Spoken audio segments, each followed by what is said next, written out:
अहम खबर कराची से। थाना सुखन की हदूद भैंस कॉलोनी रोड नंबर 7 पर वाक़या जमील स्वीट पर डकैती की वारदात। सीसीटीवी फुटेज हमायती न्यूज़ HD ने हासिल कर ली।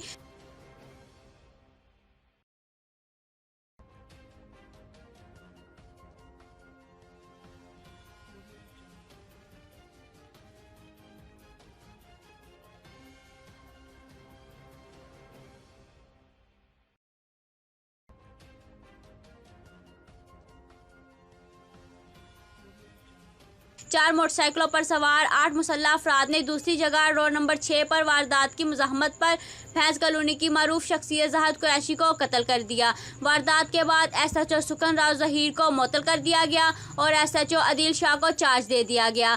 SHO सुकन अदील शाह के साथ इंटेलिजेंस वाला फैसल हमायती भी होना चाहिए था। ड्यूटी करने में बेहतरीन है। हमायती न्यूज़ से हाकिम अली दिल।